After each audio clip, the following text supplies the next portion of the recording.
This is Frank Skinner. This is Absolute Radio. This is Frank Skinner on Absolute Radio with Emily Dean and Alan Cochrane. You can text the show on 81215, by the way. You can follow the show on Twitter and Instagram at Frank on the Radio at your leisure. And you can email the show via the Absolute Radio website if you have a mind to, as we would have said back home. Morning, boys. Good morning. I like at your leisure and if you over mind.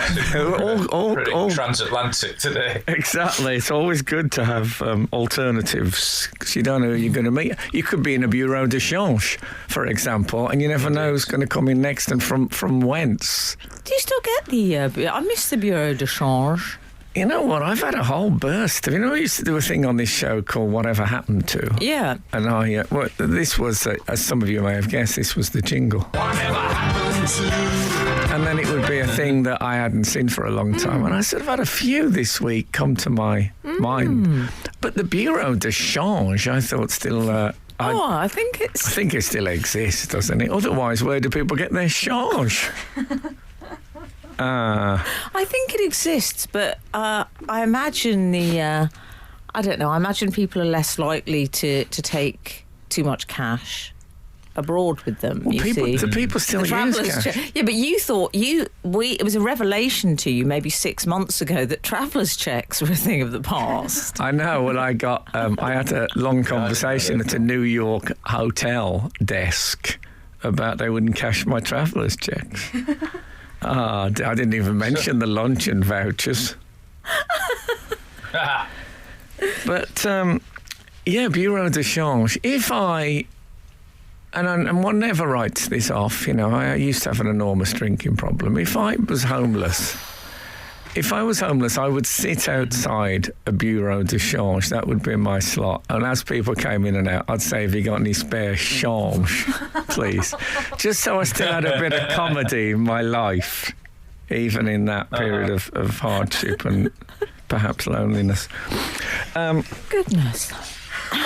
If there's any homeless people listening, you can have that. It might lead to you having lots of small denomination foreign coins, though, which may not be ideal for the that is purchases true. that you're hoping to make. That is true. Lovely euphemism there, Al. The purchases you're hoping to make. I like it. I think we all know what the purchase is. I didn't know what his tipple of choice would be in this hypothetical. Well, no, it wouldn't be. If I wouldn't be doing that, of course, if I was home. I'd be mainly crisps. I've always dreamt of living on crisps. You know how is it Nick Cage who is in a film where he goes to New York to drink himself to death? 808 Absolute Radio. Is it Leaving Las Vegas? It could well be. And I've always thought Las Vegas. I've got that to fall back on if things go wrong for me. I can go to West Bromwich and drink myself to death.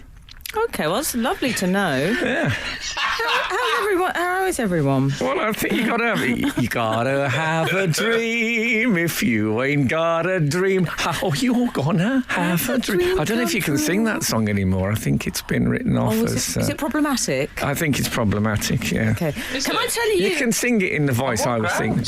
Well, I think it's...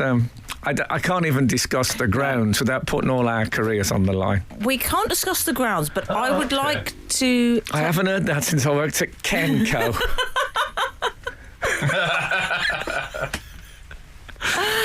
I would like to leave you with this taster. Okay.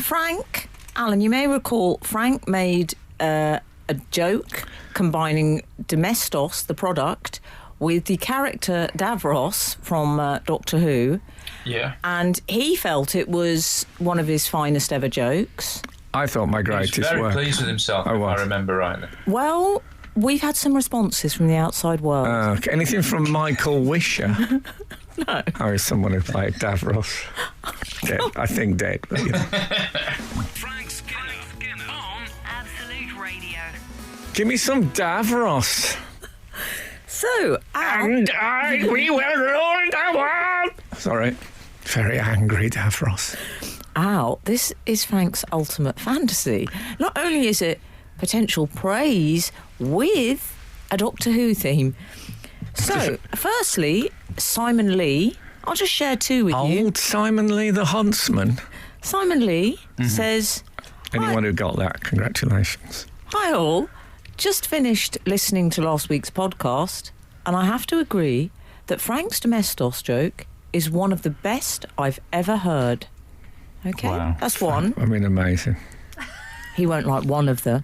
It changed my life. I would say I had a road to Domestos experience. Well, wait till you hear what Bob has to say. Bob!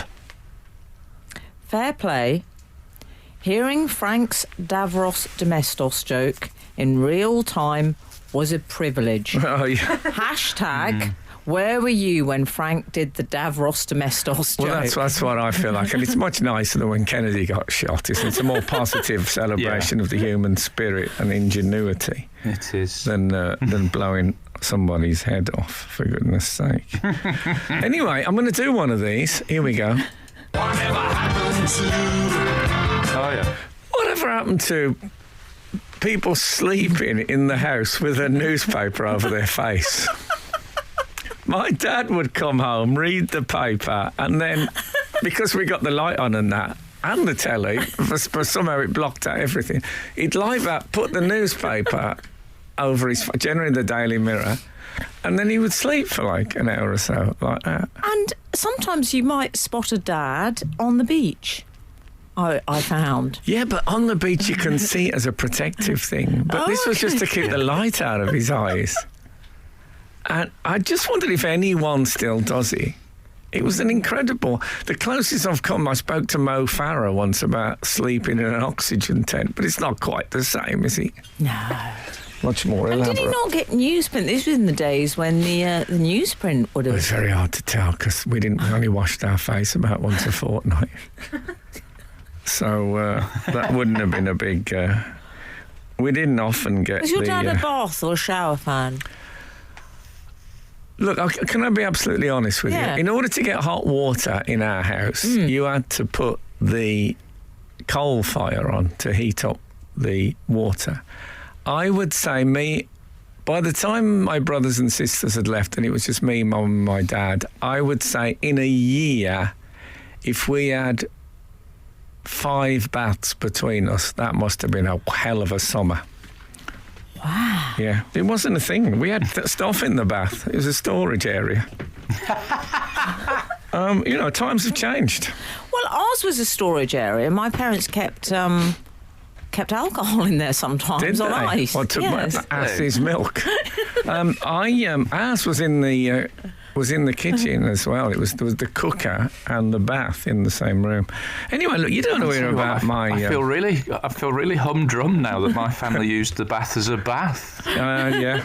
Well, there you go. So boring. I mean, it's if there's any young people listening, I think it's good to bathe or shower. I didn't get a toothbrush till I was 13. I'm not saying these are good things. I'm saying, we've progress. Frank Skinner on Absolute Radio. Here's the thing. Here is a funny thing. I've got a dog now, and for the first time, there was remember my neighbour who brought round the alarm clock of human waste that time? Yeah. Yeah. And also obsessively sang the song Little Georgie Washington Never Told a Lie. Well, another thing, they used to come round, and when our dog went absolutely mad on the ladies' entrance, they would always... I mean, he did that to everyone who came to the house. He would go crazy. Okay. And she would say, Right. "Oh, he can smell our dog on me." She always said that. And this week, I was out with the dog and someone stroked and he went mad. She went mad.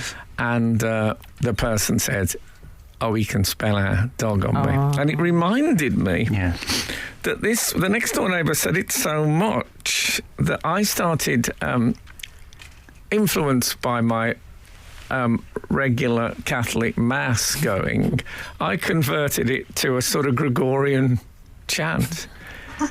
He can smell a dog on me. And I used to do it all the time. It became a sort of a tick of mine. He can smell. I'd forgotten all about it. So what everyday remark have you converted into a liturgical chant? Like 12:15. Good He texting. can smell a dog on me. Oh, marvellous. Anyway, what about this? Whatever happened to putting tea in the saucer if it was too hot and drinking it out of that? Oh, yeah. They don't do that. Last of the summer wine. They don't do that anymore, do they, Bab? Do they do it last of the summer wine? Do they? We all did. Everybody did it. I Really? mean, tea must have got a lot hotter in those days because I never experienced tea now and think this is utterly undrinkable. So tell me what you did. You'd pour it in the saucer and drink it sort of like a cat. No, we didn't know, but we were doing Sort of pour it practical. into your face off a plate. Yeah, it's like practical physics that if you increase the surface area, the temperature drops more quickly, which we didn't know it was doing it in those terms. Shame we didn't have a jingle for a now for the science bit there. Exactly, yeah. Popular science, as of course people call it. Yeah, the other that was a Brian alternative Cox moment. Yeah, exactly. is you could just wait for it to Yeah, cool and we down. used to get our saucers and put tea in them, and we didn't know. We didn't. Yeah, we didn't know because it's not important. It just worked, Brian. Brian, you're wearing that hoodie again. Come on. And Frank, it's all maths. It becomes maths. We know that as soon as you get into it. Yeah. Science. So relax. would you like to know the answer to whatever happened to people sleeping with a newspaper over their face? Who wouldn't? 8, 12, 15. Matt Henson. Can you save it because the course. producer's doing oh come on because I'm going to go home. So because of that we're going to go have a short break and then we'll be back with the answer to do people still sleep with a newspaper over their face in a domestic setting. Frank Skinner on Absolute Radio. Whatever happened to people sleeping with a newspaper over their face? Matt Henson. Indoors, this is. Indoors. Matt Henson says they move with the times. I mean, it's very good. That's very, very fine. Okay. Quality Thank you. that. Yeah. That was a good one as well. See, that's it. You can't sleep with the Times over your face anymore because it's behind the paywall. It's true, though. I mean, if they're all going online and all that, you can always get your free papers now for sleeping stuff. I wonder if they actually absorbed any of the news while sleeping under it. The way there used to be a theory that if you put your homework under the pillow, when you woke up in the morning, some of it would have soaked into your brain. I mean, if you ever had to do that, that really was the last refuge of the desperate, wasn't it? Yes. Bilbo Bakewell Oh, good. has got in touch regarding Sidewinder Sleeps Tonight. The bit that sounds like coming to Jamaica. Coming to Jamaica. Coming to Jamaica. I've never known what that... Am I going to find out what he actually says now? Bilbo has sorted this out for you. He says it's Michael Stipe is singing Call Me When You Try to Wake Her Up with the backing vocals of Call Me When You Try to Wake Her.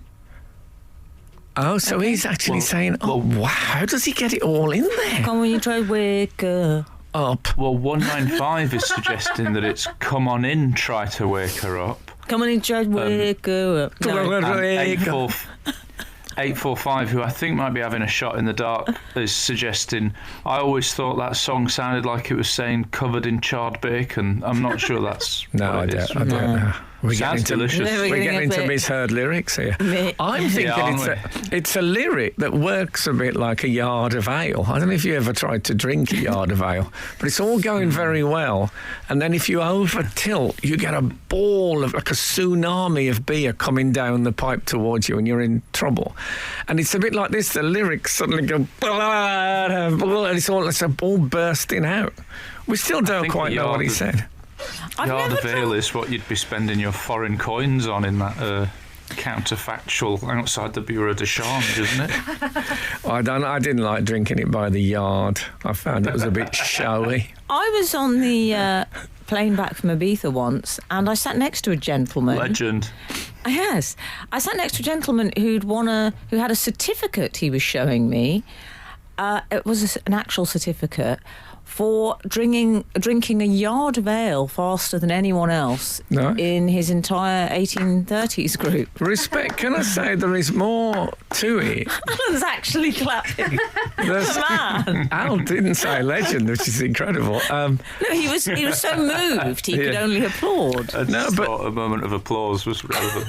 To the man's credit, I would say that there's more to drinking a yard of ale than just being able to drink that much beer. There is a technique to it. You gotta know your tilt angles. Yeah. He seemed to be all over those. Yeah. We also have... When you come back on the plane from Ibiza, do you see people with like a little bit of foam in their ear from a foam party? I love the idea of that. Are people in like normal clothes, or are they still just in like flowered shorts and beads? Yeah, that sort of stuff. He was in stonewashed denim. Oh, okay. You know, we're all God's children. Yeah, well, we're not holding that against him. Did he have a certificate for that as well?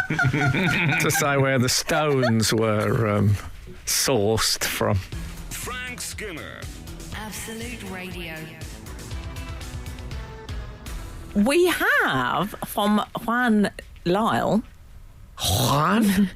Okay. Yeah, what's Juan Lyle got to say? A suggestion incorporating an anecdote of mine with the Sidewinder song lyric. Oh, okay. Juan suggests playing back from Ibiza also fits very nicely. It does into work the nicely. R.E.M. song. Playing back from Ibiza. Yeah. I like that. He can smell a dog on me.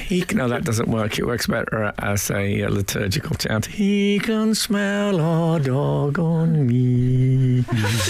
Yes. Can he, though? Love Island's back when this week? We were just talking about that. Well, it was Al, let's be honest, because he wanted to know the dates to set up his... BBC are trying to bring out a less racy, sort of a more, they're doing River Island.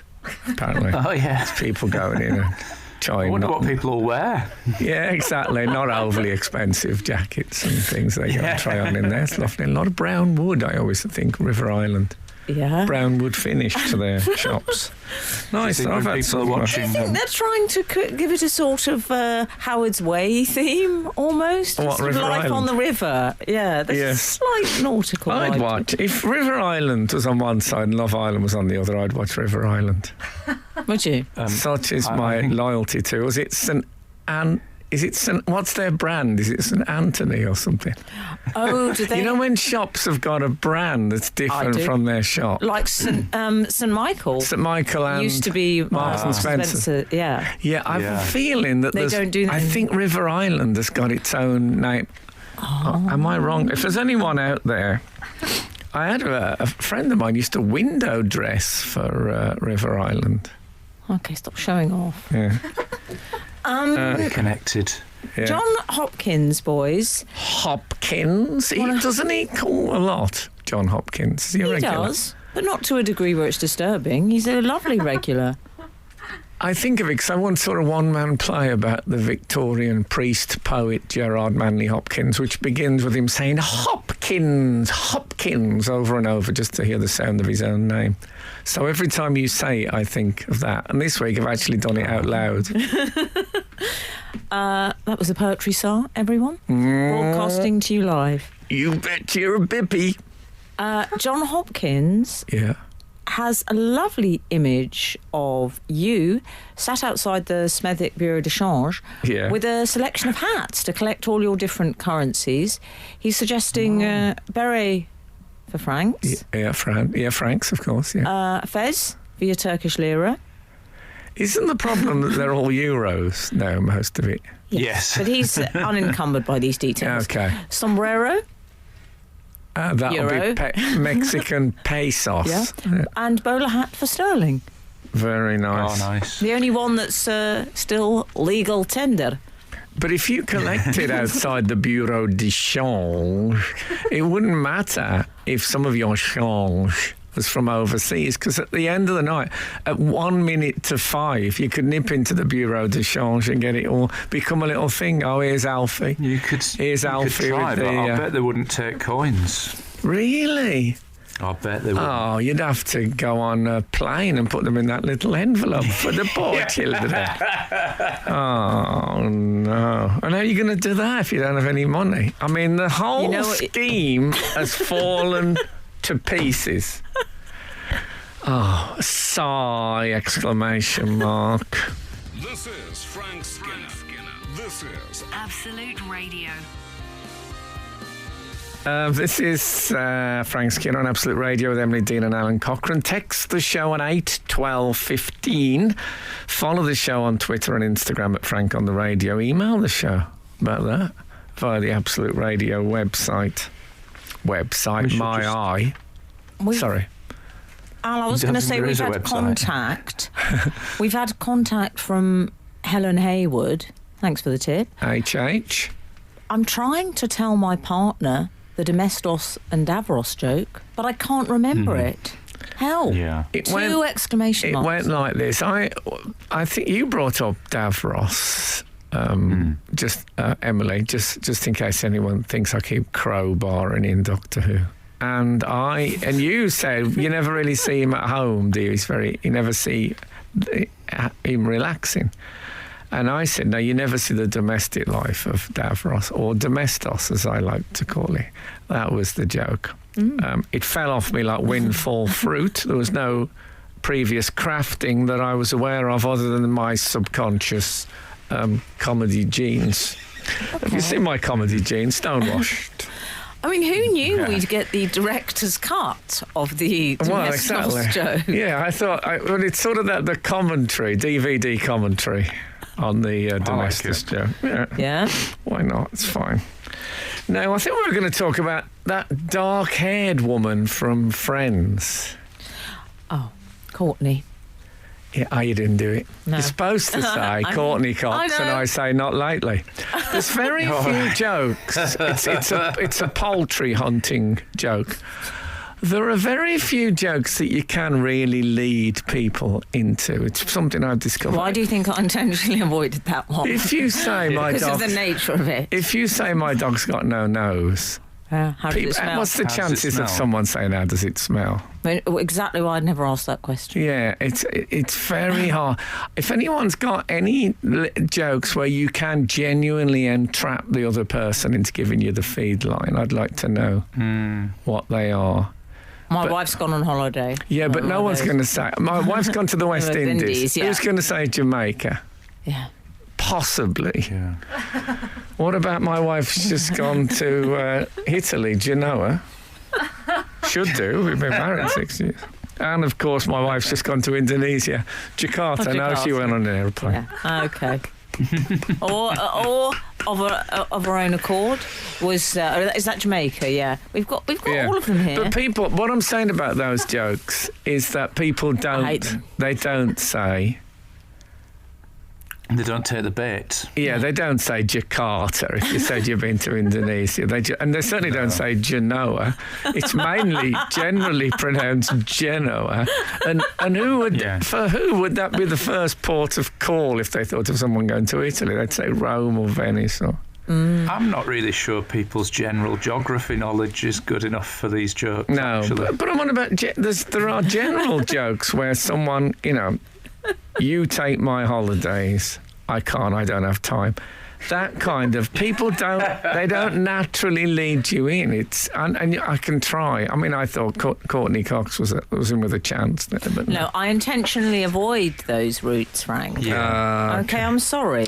Anyway, Courtney Cox, in case you don't know, Courtney Bass Cox, I think she was christened. Right. Yeah. Was she?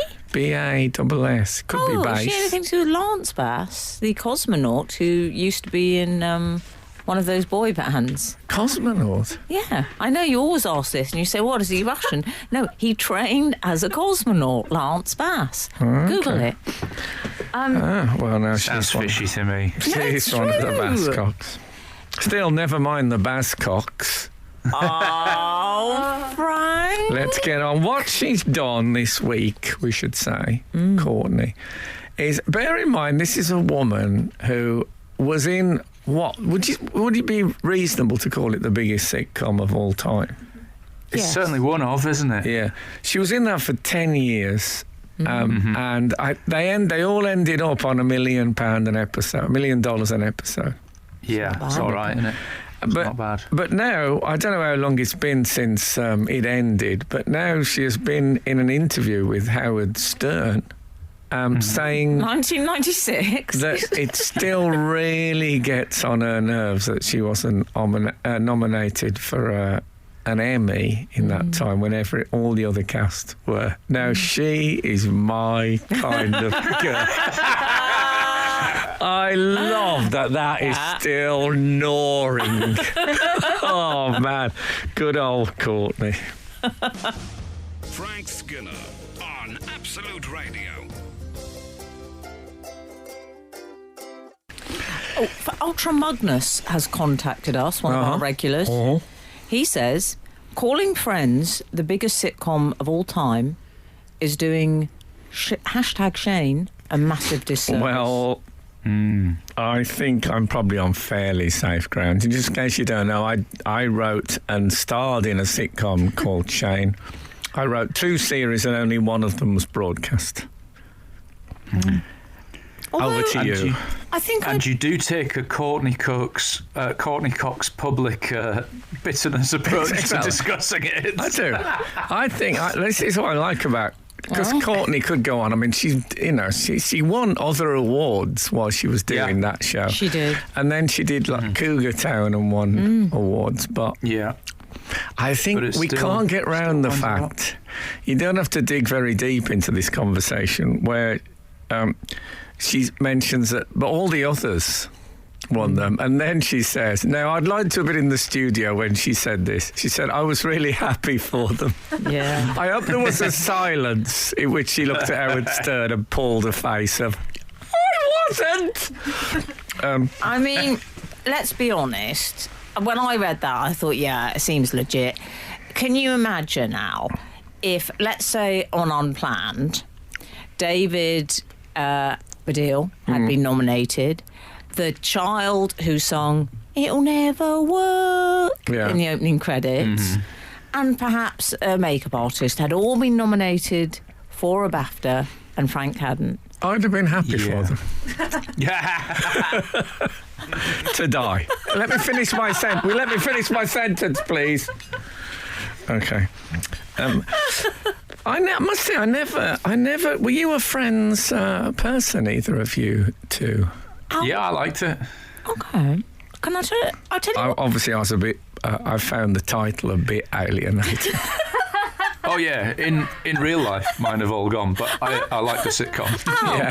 Frank approached it with the Captain Kirk. What is this concept of Friends you talk of? Well, also, I remember there was a period when I thought it was the way the Friends logo is. There's like a dot between each letter. And I thought it was one of those shows where you would find out what the actual title was, and it was like, female, red, independent, etc., etc. Approaching it like some robot or something. No, but why has it got the dots? F.R. Why the dots in the Friends Does it logo? have dots? It has a dot does. between each letter, yeah. Do you know it was that 90s Comic Sans whole thing? You know, the fonts Yeah. were all over the shop. Oh, it was a very bad font era, the 90s. Yeah. Can I tell you what I thought? I will. Okay. I feel Friends was technically faultless. I would call it the Pete Sampras of TV shows. yeah. Ooh. I like my comedy a little bit more John McEnroe, a bit more Shane, a bit more Hit and Larry miss. Sanders. No, a bit darker Right. in areas and more okay. dangerous. I also had an issue with the fact that, as we know in real life, people that good looking are never that funny. Okay? Right. So don't get the good-looking actors. Don't give them all these whip-smart lines. I think ugly writers is the answer to that issue, obviously. And I find that's a general rule that people have gone with. I like that it's timeless message that good-looking people are never short of company. I think that's an important thing to hammer home to the world's youth. Frank Skinner on Absolute Radio. I was talking about the annoying fact that there are some jokes that you have to lead people into giving you the feed line, and often they won't do it. Yeah. For example, I went swimming yesterday and a crocodile bit off one of my toes. Nobody ever says which one, and then you can say, I don't know, those crocodiles all look the same to me. Maybe it would work if you lived near like the Amazon or something of that nature. Yeah, Florida, maybe. somewhere like that. Yeah. Ian Stewart we've Dixon. actually- Oh, sorry, Al. No, go on. Oh, thank you, kindly gentlemen. Ian Stewart Dootson has one for you both. He's even gone to the trouble of CCing Alan C, which I like. Oh. Let me hand this over to you boys. Re-prompting joke replies. Have you finished those chores yet? Ah, what chores? I'll have a yard of ale, thanks very much. Oh, well, no one's ever said that. What about if someone said that? I'll get around you. What are you having, Paul? I'll have a yard of ale, please, Steve. Oh. That's opportunist. Yeah. Yeah, if I was buying that round, I'd say it's very metric, this pub, I'm afraid. Indeed. No yards. If you were buying a round, I think we'd all be on the floor, mate. Money saving expert. 030 or 030, if you want to stick with it, Yeah. has sent us one of these jokes. With a bar person, this one works with a good lead-in. Order drinks at a bar, i.e. 2 lagers, cider, gin and tonic, Long Island iced tea, and a mataboo-boo. Said bar person is led into saying, "What's the matter, boo-boo?" At which point, respond with, "Nothing, Yogi. What's the matter with you?" Yeah. Do you get it? What's the matter, boo-boo? I get it. No, I get it. You need to say, "What's the matter, boo-boo?" Why, no, you need to do all that. There's no need. Yeah. You see, I would go, what's the matter, boo? Hey, God, in all respect. I think you're all right with "What a matter, boo-boo" if the barman is in his 60s. Yes. I don't know if Yogi Bear is well known enough to... I'm not just Yogi Bear, but Yogi Bear's assistant. You need to know his name as well. But, you know... It's difficult, isn't it? It is difficult. We've also had a sorry. suggestion. You suggested that Friends had full stops after each of the letters, giving it a sort of a CSI feel. Yeah. And 630 has suggested forgettable relationships in endless 90s drama series. That's it's a negative calling it a drama, but still quite clever though, I think. It's definitely a comedy. I mean, now I'm they call guessing it it didn't stand for dramedy. that. You know, that's the new one, isn't it? Was it? There used to be a thing Americans called them a warmedy.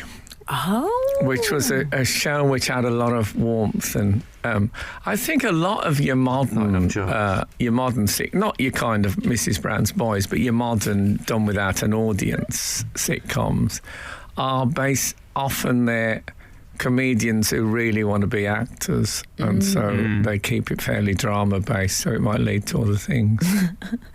We've also we've got another go-to trap joke. Okay, producer's waving the fez. I'm just going to get this in quickly, like Indiana Jones with the hat. This is not crank. just after my lira.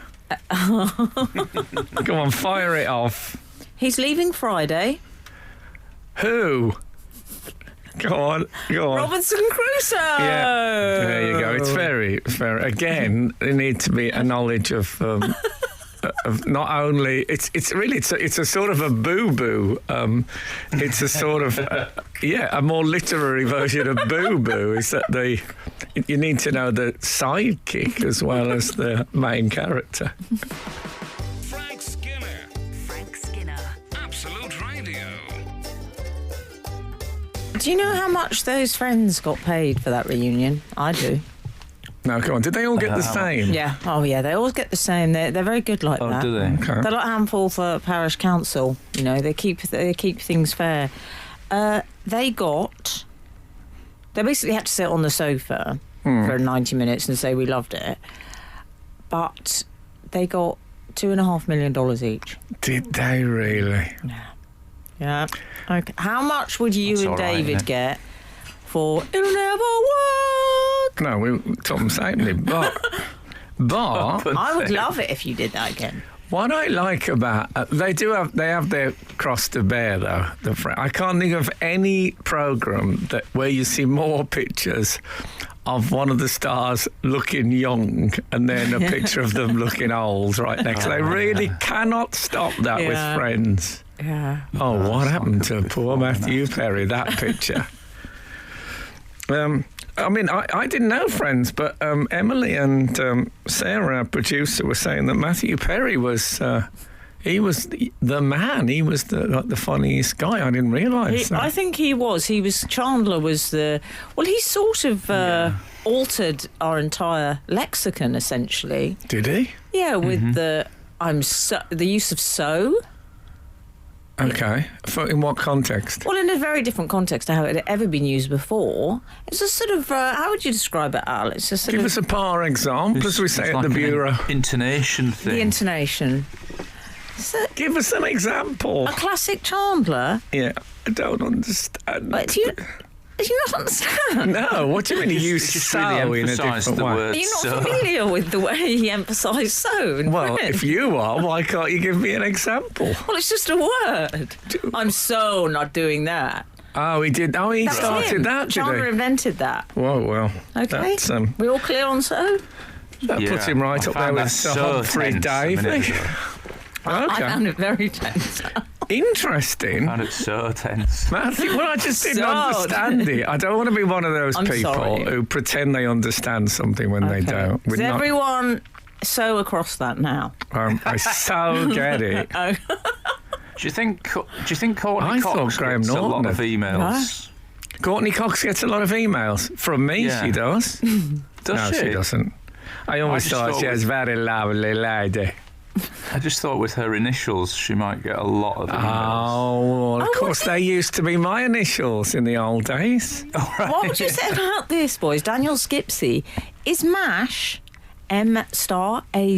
M*A*S*S*H, another acronym titled sitcom, an example Yes. of a warmedy? Yes, but it is. Oh, what is it? It's something Military hospital. American... No, it's not military American. Is it? It ends in hospital. Okay. It's something to do with the hospitals that move about following the zones of war. Okay. Okay.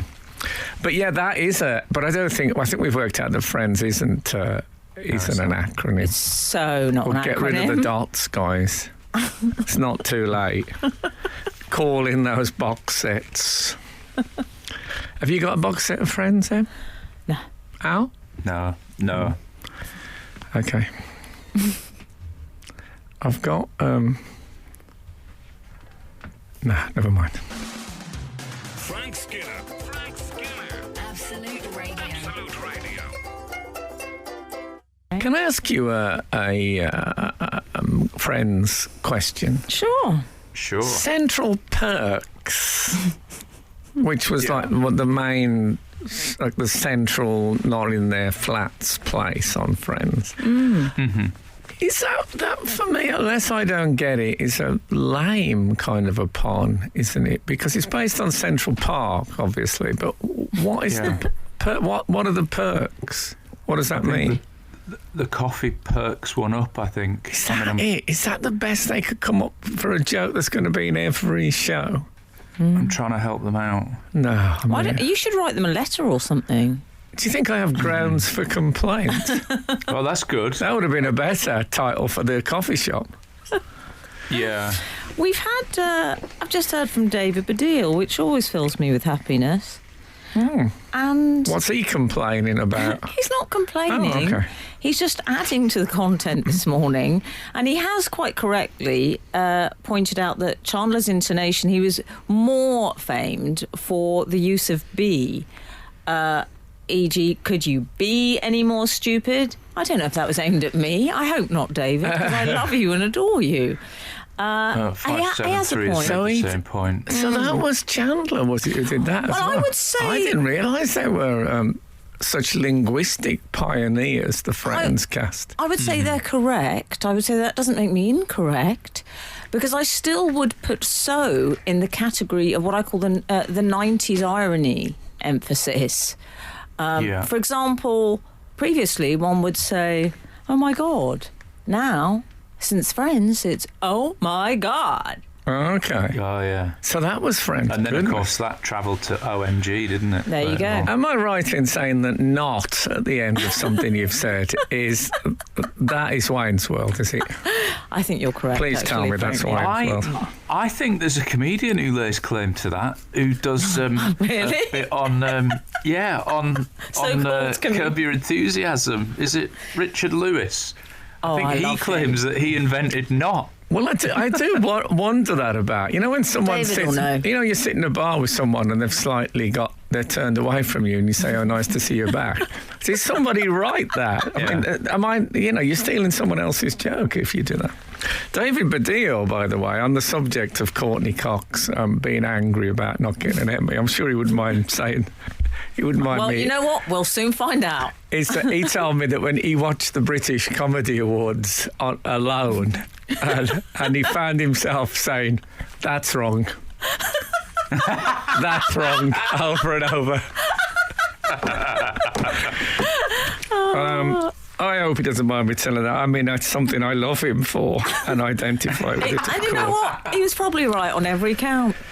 Well, the British Comedy Awards, I think it was on for 25 years, and I got one award in all that time, 25 years, and it was my golden age. But I do like the fact that it's no longer on, but the dude abides. So when you outlive the awards, maybe they should be minding their own business on their opinions. Frank Skinner on Absolute Radio.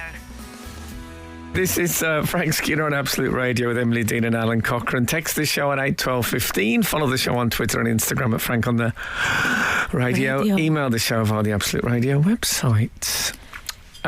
Coincidentally, I know if you're on one of the Decade channels, you won't have heard, but on the main Absolute channel, we just played Dancing in the Dark. And I'm told by my producer that Courtney Cox, who we were just talking about, was in the video of Dancing in the Dark.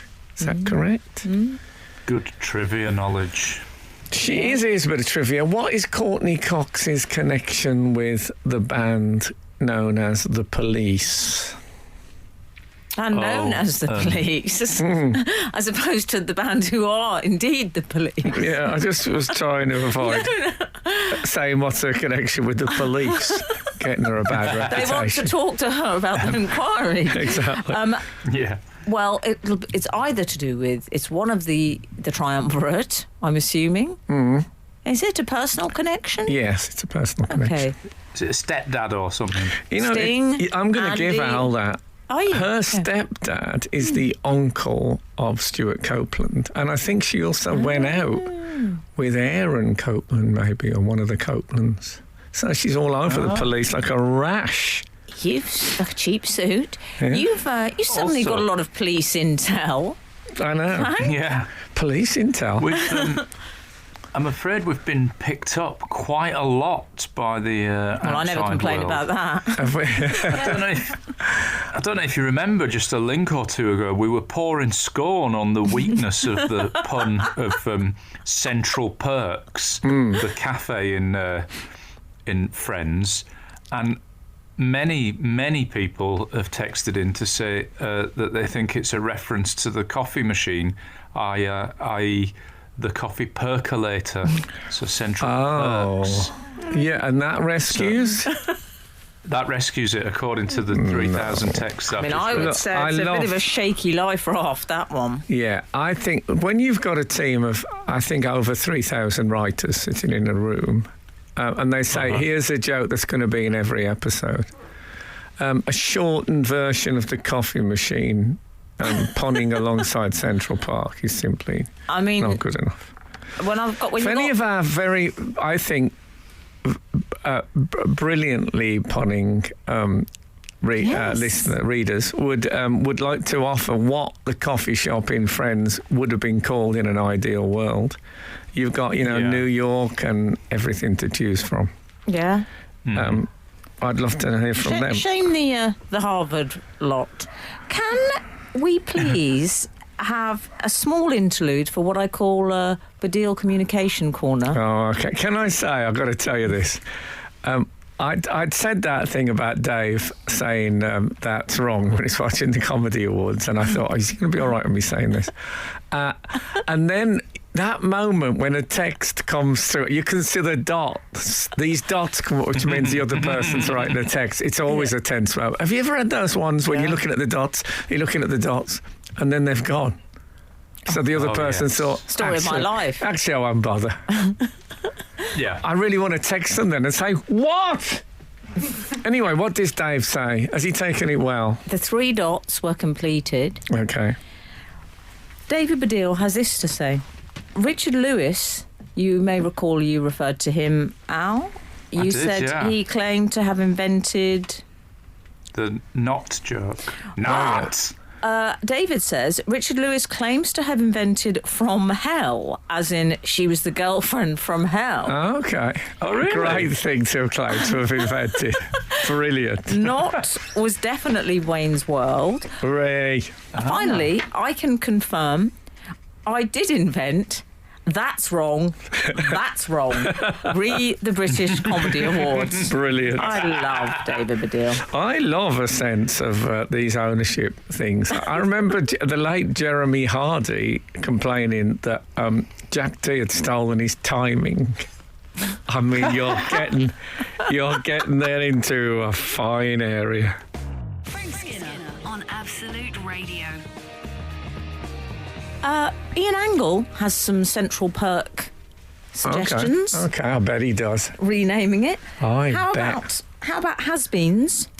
Most American. Because it has beans. Most American thing I could come up with, or Al Pacino. What would have been very good is if when they'd gone for the Friends reunion, they changed it to Has-Beens but hadn't told any of the cast.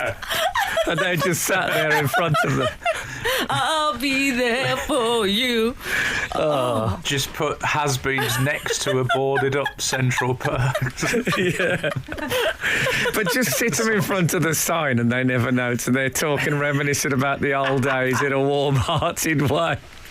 And they only find out when they pick their phones up after they got 9,000 texts. They missed an opportunity there of some note, I would say. By the way, did you know that? We've had a good joke, I think. Oh, go on. I like it. 117 says, "Can you smell onions?" No. What, not even up close? My husband Martin's favourite dad joke. I think that's quite good. I like it. I think that's pretty good, and I think I don't understand it. Can you smell onions? Well, no. It's because anything to do with onions, I can't even think about that. Oh, well, fair. You hate onions, don't you? I don't just hate them. I mean, actually, I think about them a lot. I think about how much I love mainly them. with hate. Yeah. When you think about them, do your eyes water? Do you know what? It's very layered. My approach to them. My feelings for them. There's a lot to unpack there. No, I get it. Matthew Perry in the Friends reunion, by the way, there's a bit where he said, I found every time I did a joke, delivered one of the jokes on the show, I got incredibly, I thought I was going to die. I was so anxious that it might not get the laugh it was going to laugh. It was supposed to get. And weirdly, the cast was surprised. I thought, that's normal, isn't it? Well, what Jennifer Aniston said after that, we were all so shocked that Matthew Perry, I mean, I felt like saying, can I introduce you to my colleague? Matthew Perry used to get into an anxiety state, and she said, we were astonished. I felt so sad that he felt like that. What he hadn't realised is that you do actually die when you do a joke that doesn't work, incrementally. I would say every joke I've done that didn't work has taken perhaps 3 weeks off my life. Mm-hmm. I think that's just something you have to accept. I also read, what about this? Matthew Perry has just sold his penthouse in LA for, he's a flat, remember, $21.6 million. Wow. It's a lot of money for a magazine. Oh, God. See, I think I spoiled that by saying it was a flat. I took it away from the penthouse idea. Can we do that again, Steve? Because somewhat ironically, live. You're experiencing a similar anxiety to Matthew Perry. A little personal the 3 weeks gone. Yeah. Oh, man. Still, I'll think of the money I'll save on heating. Frank Skinner on Absolute Radio. To use a footballing term, not in the same league. Now.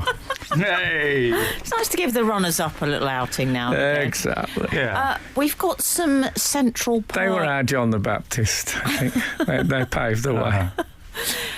We've got some suggestions for, rather astonishingly, Frank has come up with the text in, which is, how can we improve? Central Perks, a joke in every episode of Friends, which was a bad joke. Mm-hmm.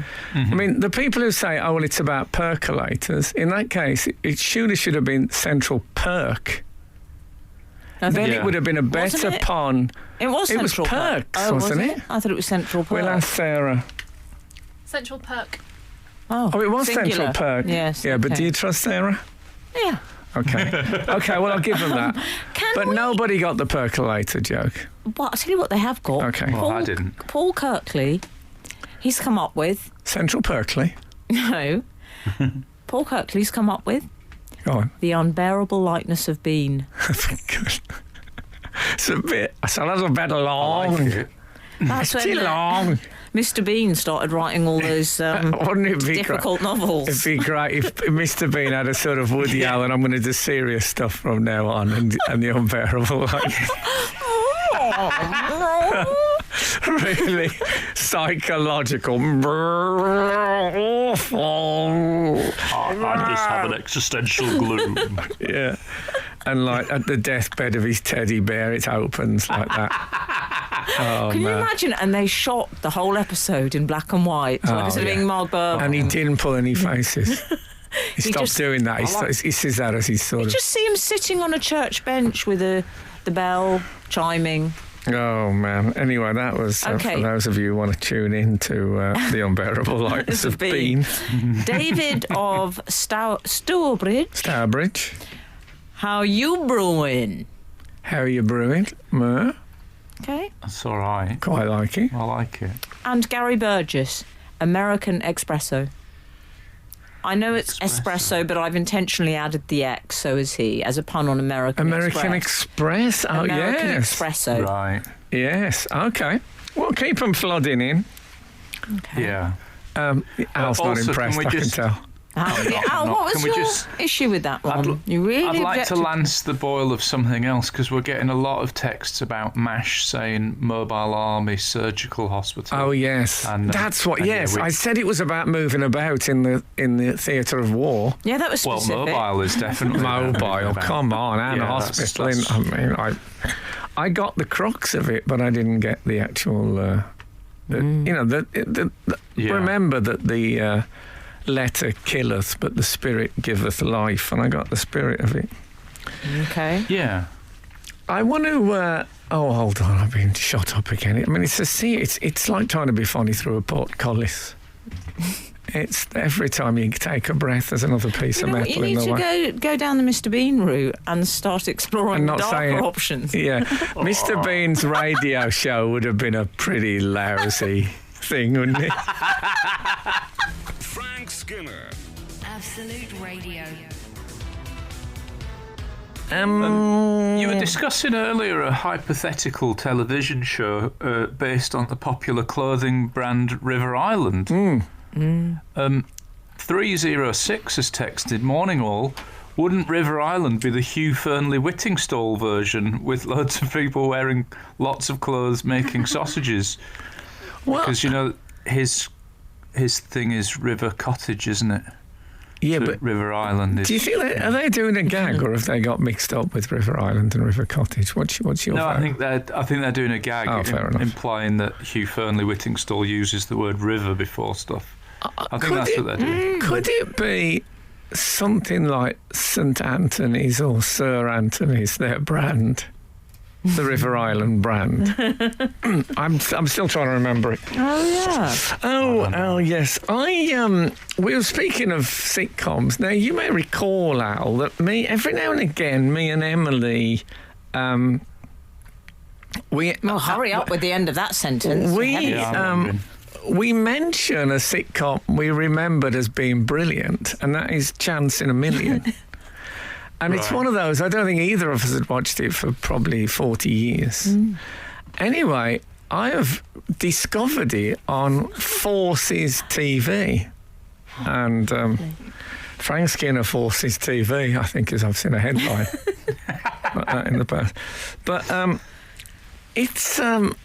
How's it working out You for know you? what? It is good.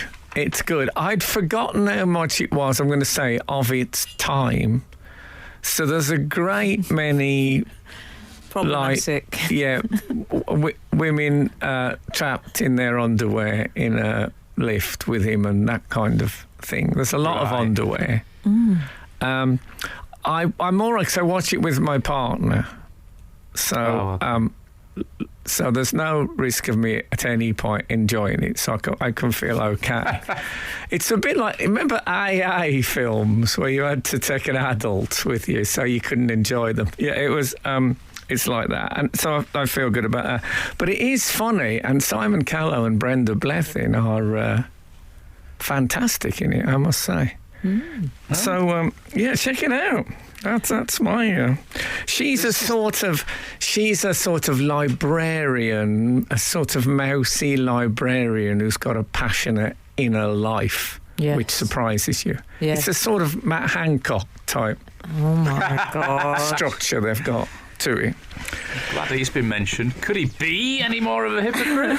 Well, Look, hands off that guy, okay? I really like him. Not. Just get my eye.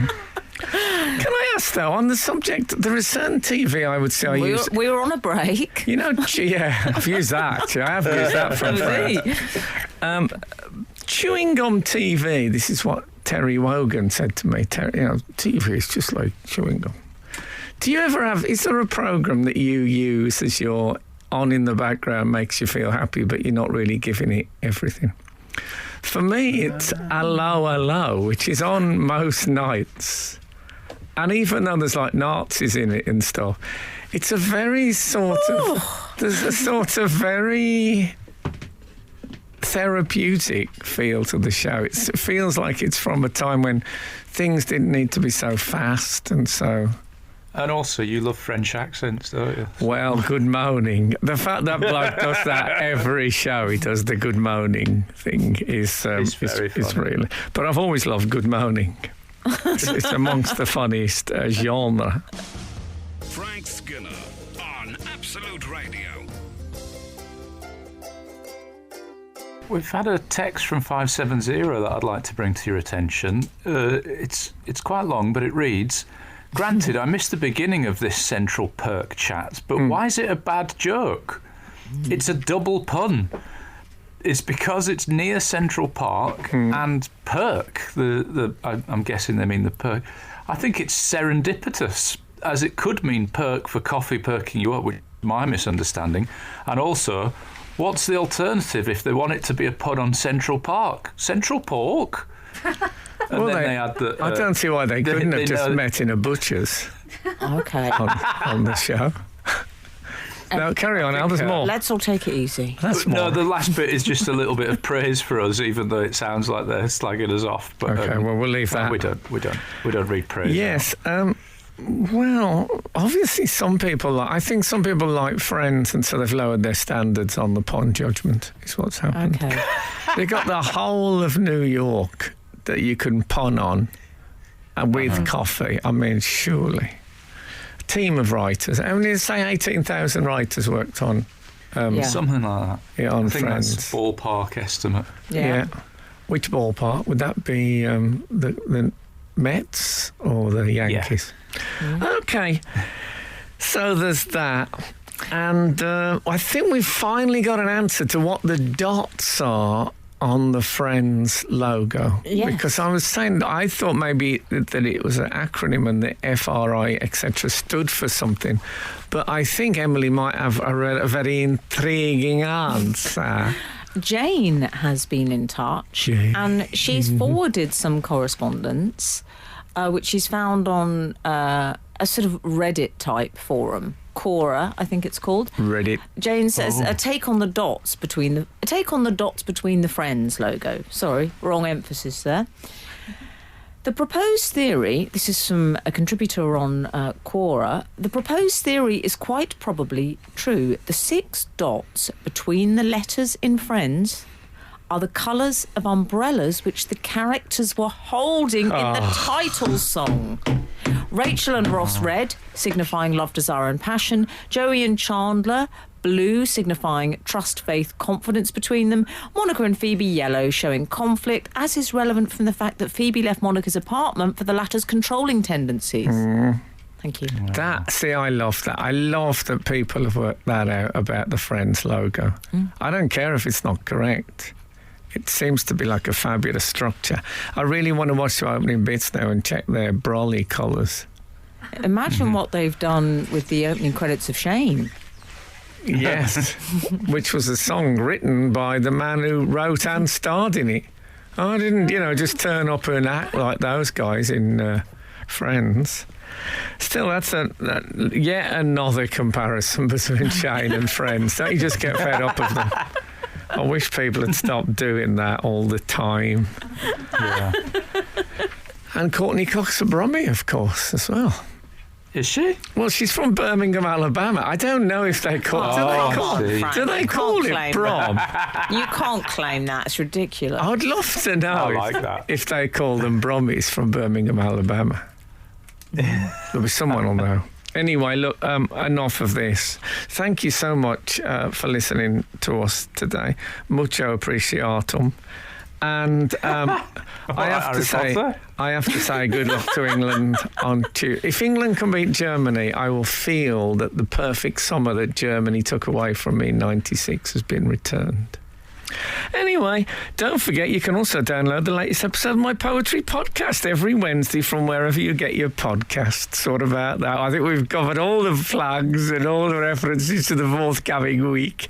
I thank you so much for listening to us today. And if the good Lord spares us and the creeks don't rise, we'll be back again this time next week. Now get out, all of you. This is Frank Skinner. This is Absolute Radio.